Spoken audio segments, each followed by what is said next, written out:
roulant. Et Di Maria a joué le début de la Coupe du Monde, puis on l'a pas vu. Et juste sur la finale, juste un match, il a été l'homme du match. Même certains Français n'étaient pas totalement prêts pour le premier match. Varane, par exemple. Exactement. Et surtout, quand ils sortent Benzema, et que finalement, le médecin de l'équipe de France ne va même pas à Spétard, et il dit, c'est bon, t'es blessé, tu t'en vas. Et qu'on lui prend un avion à 6h du mat. Quand même un petit peu bizarre, quand même. Quand même un peu bizarre, la façon dont on dit à un mec qu'on rappelle en équipe de France, enfin, que ce soit Benzema ou un autre d'ailleurs, ouais, tu te casses dans la nuit.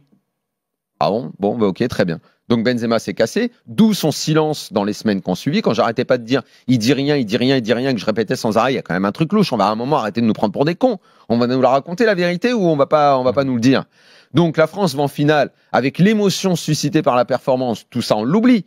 Mais néanmoins, il y a une vérité qu'il faut raconter. Benzema, c'est un joueur qui méritait à mon sens un peu plus de respect, et celui qui dit ça, c'est quand même pas le plus grand des avocats de Benzema, hein. Autant moi, j'ai toujours reconnu, surtout sur ces dernières années, ses qualités sportives qui sont indiscutables. Il a fait des saisons magiques, mais j'ai jamais été le grand défenseur de Benzema. Mais moi, et de toute façon, j'ai pas à défendre ou à pas défendre. Moi, je veux être objectif. Et objectivement, on l'a pris pour un con, on l'a foutu dehors. Il y avait certaines tensions. Oui, il est vrai, et je l'ai dit dès le mardi qui a suivi son départ. Oui, certains joueurs de l'équipe de France n'étaient pas mécontents de le voir partir. Griezmann, Lloris. Giroud, Mbappé s'en foutait un petit peu, ça devient un peu ni chaud ni froid. Mais oui, il y a des joueurs, des cadres, qui n'étaient pas mécontents de voir partir Benzema parce qu'il prenait un petit peu de place. Le positionnement de Griezmann a complètement changé après, que Benzema soit là ou pas, ça change son positionnement.